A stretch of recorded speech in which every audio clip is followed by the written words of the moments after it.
34 species in genus Lamium. FAQs about Lamium. When diving into the world of garden plants, Lamium often comes up in conversation.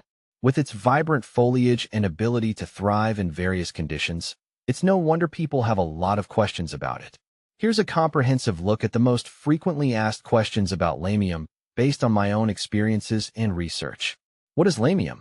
Lamium, commonly known as dead nettle, is a genus of flowering plants in the Lamiaceae family. It's known for its unique, often variegated foliage and small, tubular flowers that can come in shades of white, pink, or purple.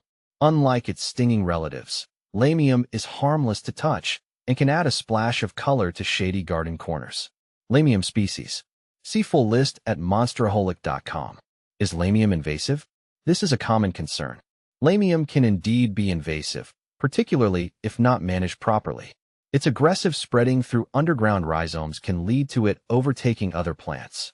In my garden, I've found that it can spread quickly if left unchecked, so it's important to keep an eye on its growth and manage it accordingly. Is Lamium a perennial? Yes, Lamium is a perennial plant.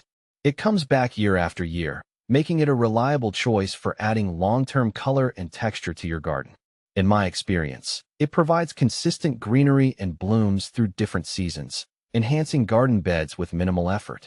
Is Lamium deer-resistant? Lamium is generally considered deer-resistant. While not completely immune to browsing, deer usually avoid Lamium due to its strong, sometimes pungent scent and tough foliage. In areas where deer are a problem, I've found Lamium to be a helpful addition to the garden because it tends to be left alone. Is Lamium poisonous to dogs?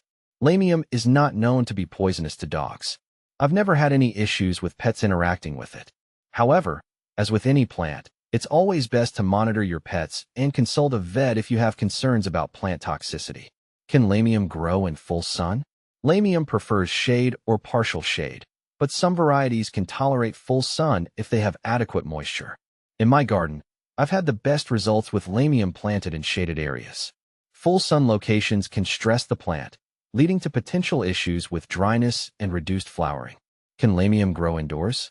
While Lamium is primarily an outdoor plant, it can be grown indoors under the right conditions. It requires plenty of light, preferably from a south-facing window, and needs regular watering. I've successfully grown Lamium indoors, but it's not as common as its outdoor cultivation. Do rabbits eat Lamium? Rabbits generally avoid Lamium, thanks to its somewhat bitter taste and tough texture. In my garden, I haven't had any issues with rabbits munching on my Lamium. However, if you have a particularly hungry rabbit population, keeping an eye on your plants is always a good idea. Do you cut back Lamium in the fall? Yes, cutting back Lamium in the fall helps keep it tidy and encourages healthy growth in the spring. I usually trim back the old foliage to make way for new growth. This also helps reduce the risk of disease and keeps the plant looking fresh. Does Lamium die back in winter? Lamium does not die back completely in winter, but its growth may slow down. In colder climates, it might become dormant, with foliage looking less vibrant.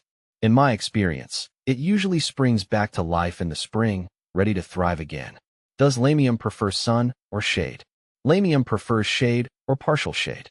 It thrives in areas where other plants might struggle, such as under trees or in the shadow of larger plants.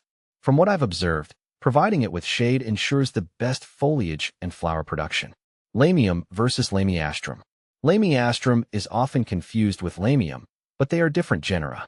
Lamiastrum, also known as Lamium galeobdolon, is similar in appearance but typically features yellow flowers and different growth habits. Lamium usually has more colorful and varied foliage compared to Lamiastrum. Knowing the distinction can help when choosing plants for specific garden needs. Lamium versus dead nettle. It's worth noting that dead nettle is a common name for Lamium. So, when comparing Lamium to dead nettle, you're essentially talking about the same plant.